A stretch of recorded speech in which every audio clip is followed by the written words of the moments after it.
¿A qué le llamamos reincidencia penitenciaria? La reincidencia penitenciaria es la proporción de liberados en un mismo año calendario que tras su primera excarcelación vuelven a prisión por haber cometido un nuevo delito.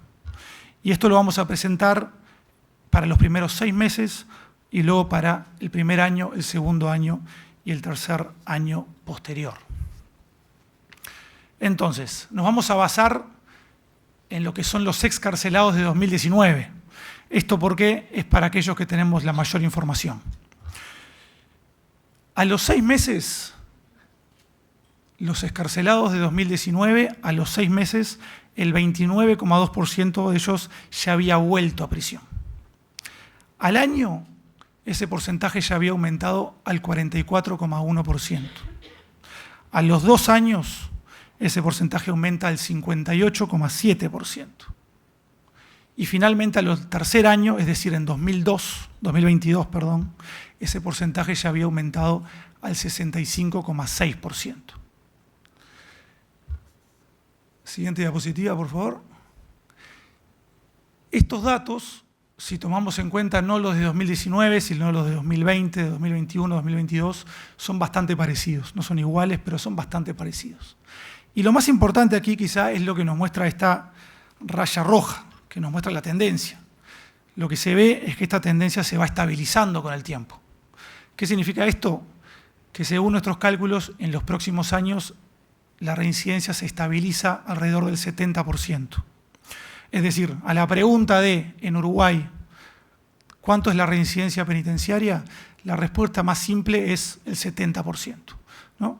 Que dicho de otra forma significa que el 30% de todas las personas que pasan por el sistema penitenciario desisten de delinquir en el futuro, mientras que el 70% lo hace de nuevo, ¿verdad?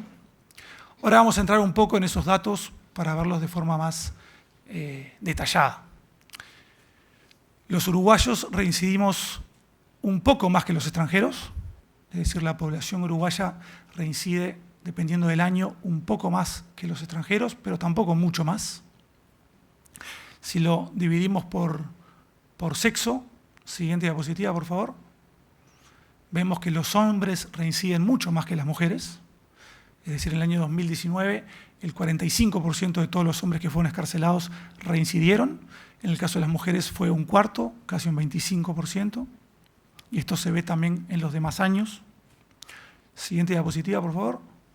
Y acá empezamos a ver quizá lo más interesante desde el punto de vista de una política pública. La edad es fundamental. Es decir, de los 18 a los 37 años de edad, más del 50% de todas las personas que pasan por el sistema penitenciario reinciden dentro del primer año. Y esa reincidencia baja de manera muy significativa a medida que el excarcelado aumenta su edad, ¿no? Cuando estamos hablando de personas mayores de 48 años, ya solo el 20% o menos del 20% reincide dentro del primer año. Siguiente diapositiva. Con esto ya terminamos. Cuando agarramos toda la población carcelaria, todos los excarcelados, y los dividimos según sus características, terminamos teniendo un grupo que es el que menos reincide y un grupo que es el que más reincide. El grupo que menos reincide es aquel que tiene una pena mayor a 24 meses, que tiene más de 44 años, y eso vale tanto para hombres como mujeres. Es decir, el 15% de esta población, de esta categoría, vuelve a reincidir. En otras palabras, el 85% de estas personas no reincide.